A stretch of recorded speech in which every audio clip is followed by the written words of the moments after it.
It's still that vibe of family. It's still that spiritual connection, that culture that you feel. You may not see it, but you feel it. The stories are real because you lived it or it was passed down. Hog Hammock is the last Geechee community here on Sapelo Island, descendants from enslaved people of Sapelo. Well, we are the indigenous people. That's the way we feel. We created this. We built this. We was here when nobody else wanted this land. We went through it all. We suffered, we struggled. It's important for that vibe, that spirit, that blood, that culture should still be here on Sapelo, because without that, it won't be a Sapelo.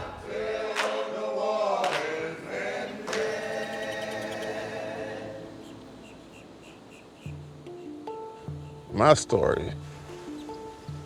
Well, I grew up here on Sapelo. It's always been my home. And of course, I left the island once I got old enough because it was nobody you can date on Sapelo. Everybody was your cousin.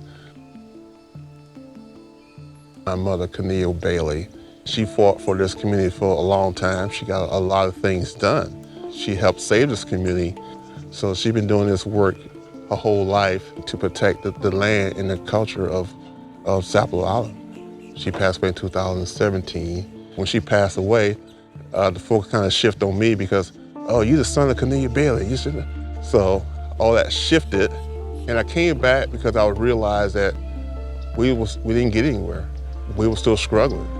We were still not being respected. Nobody recognized that we was here. So I quit my job, moved back to Sapelo to be a voice. Solo is save our legacy ourself. You know, we got to put forth the effort to save our legacy. If we don't put forth the effort, nobody out there's going to pay us any attention. So as Geechee people, we got to put forth that effort to preserve who we are. If we don't preserve these things, no one else will, and we'll just be a forgotten culture.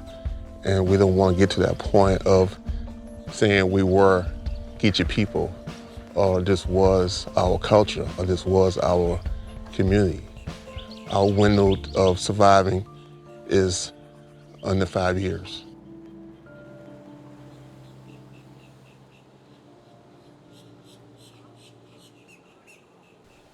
Our community is one of the lowest part of Sapelo Island. Global warming is real for us. So we lived on this island, so we've seen the increase in tide level. And as we lose land, we lose people, we lose the island, we lose the culture. So we have to protect what land we have left, because this is the last community that we have. We're collecting shells from various restaurants in Athens, Atlanta. We bring those shells to Sapelo, barge it over. You put it in bags, you lay it on the edge of the marsh, and you anchor it down, and things will start growing on it. The shellfish start growing on it, the grass start growing on it, so that creates a living shoreline. We started this work to protect our community from the increase in flooding. The agriculture program was designed and still is designed to be a voice to help us advocate for the causes of Sapelo. And it's also our heirloom crops, so it's part of us. So everything that we plant has a story behind it. It tells our story, it keeps our story going, and create a future for us. Well, this is one of our fields, 11 fields on Sapelo. It'll look nice and green and look like something happening out here in a couple of months. This is the ending product. So this is our Sapelo syrup. We grow it and bottle it and ship it from Sapelo Island. It makes me feel good that we're creating a product that not only have a history behind it, but also support the community. Would I change anything? No.